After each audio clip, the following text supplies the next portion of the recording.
నమస్తే పిల్లలు, ఈ వీడియోలో మనం ఛందస్సు గురించి తెలుసుకుందాం. ఛందస్సు అంటే పద్యాలలో గేయాలలో ఉండే మాత్రలు, లఘువులు, గురువులు, గణాలు, యతులు, ప్రాసలు మొదలైన వాటి గురించి తెలియచేయనది ఛందస్సు. వీటిని తెలుసుకుంటేనే మీరు ఛందస్సుని గుర్తించడం ఈజీ అవుతుంది. లఘువు అంటే ఏకమాత్రా కాలంలో పలికేది లఘువు అంటారు.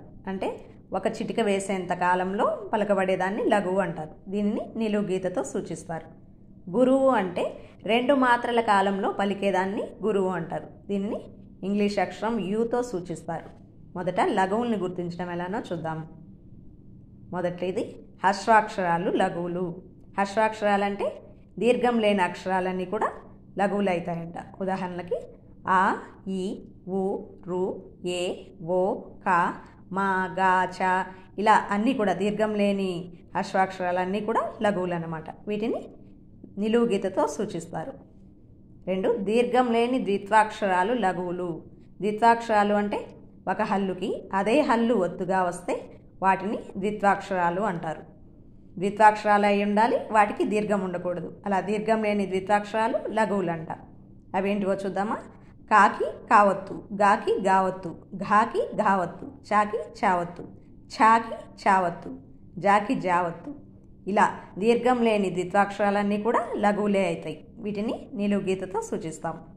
3 దీర్ఘం లేని సంయుక్తాక్షరాలు లఘువులు. సంయుక్తాక్షరాలు అంటే ఏంటి? ఒక హల్లుకి వేరొక హల్లు ఒత్తుగా వస్తే వాటిని సంయుక్తాక్షరాలు అంటారు. వీటికి కూడా దీర్ఘం లేని సంయుక్తాక్షరాలు అయి ఉండాలంట. అవేంటో చూద్దాం. ఉదాహరణలు కాకి యావత్తు, అదే ఒత్తు కాకుండా వేరే హల్లు ఒత్తుగా వచ్చింది కదా. కాకి యావత్తు, గాకి రావత్తు, మాకి నావత్తు, టాకి చావత్తు.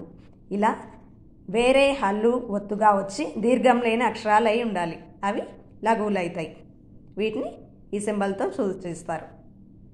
లఘువుని లా అక్షరంతో సూచిస్తారు. వీటిని లాగణాలు అంటారు. గురువుని గా అక్షరంతో సూచిస్తారు. వీటిని గా గణాలు అంటారు. రాబోయే వీడియోల్లో మనం గురువు, గణాలు, యతులు, ప్రాసలు వీటి గురించి కూడా తెలుసుకుందాం. ఛానల్ని సబ్స్క్రైబ్ చేసి పెట్టుకోండి పిల్లలు. ధన్యవాదములు.